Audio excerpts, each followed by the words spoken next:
آپ نے نعت لکھی نہ تنم فرسودہ جہاں پاراز ہجرہ یا رسول اللہ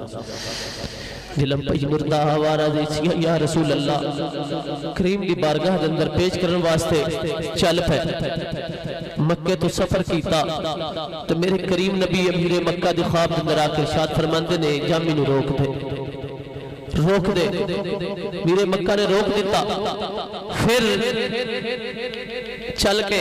چھپ چھپا کے جا رہے ہیں جامی عبدالرحمن جامی رحمت اللہ علیہ سرکار دو جہاں پھر خواب دے اندر آئے میرے مکہ میں تو کیا جامی نو روک دے انہیں پھر روک دیتا سختی دے نال پھر جامی روایات دے اندر ہوندہ ہے کہ بیٹاں دے ریوڑ دے اندر بیٹ بان کے جا رہے ہیں چھپ چھپا کے مجید پھر تیسری باری امیر مکہ نے حکم ہویا کہ جامی آ رہا ہے انہوں روک دے امیر مکہ نے بند کر دیتا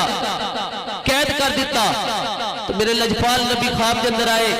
تو ارشاد فرمایا امیر مکہ جامی نے کوئی جرم نہیں کیتا کہ انہوں جیل قید کروا دیتی جاوے جامی نے ایک نعت لکھیے اور اتنے درد دے نال نعت لکھیے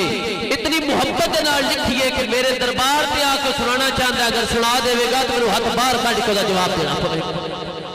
میں وہی نعت سنوان واسطے دعوت محبت دے منگا جامعہ سیدیہ علیہ السلام کیمپس دھالہ دیں خوبصورت طلبہ شاہ جہان گروپ تشریف لندن اور مولانا جامی رحمت اللہ علیہ نے لکھی ہوئی نعت کو سنا کے اپنی محبت دا اظہار فرماندن علی طراب اور قاسم شہزاد جامعہ سیدیہ علیہ السلام کیمپس دھالہ